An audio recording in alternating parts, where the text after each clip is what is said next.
nggak sih? Kayaknya sih kutukan situ. Stop. Banyak yang mengira TBC merupakan penyakit non medis dan cuman batuk biasa. Nyatanya TBC merupakan penyakit yang disebabkan oleh bakteri loh teman-teman. Dan Indonesia menjadi negara nomor 2 di dunia dengan beban TBC terbanyak. Berikut ini adalah contoh penyebabnya.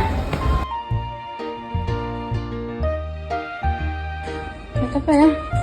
Ayolah, mie lagi, masa makan mie mulu sih? Di usia produktif seperti ini rentan terkena TBC loh. Kenapa kak?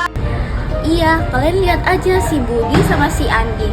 Contohnya mereka sudah kurang gizi, merokok pula hidup mereka. Jadi pola makan yang tidak sehat dan juga kehidupan yang tidak sehat sangat mempengaruhi.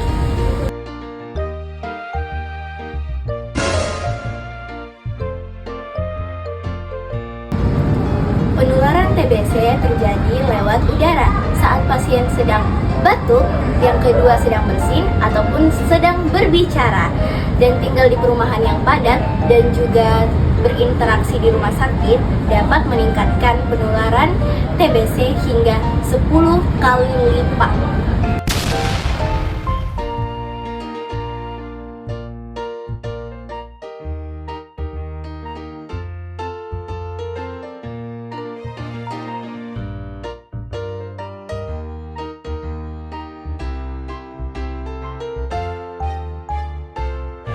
Pengobatan TB bisa juga dilakukan dengan cara meminum obat dengan rutin sesuai dengan anjuran dokter dan memakai masker.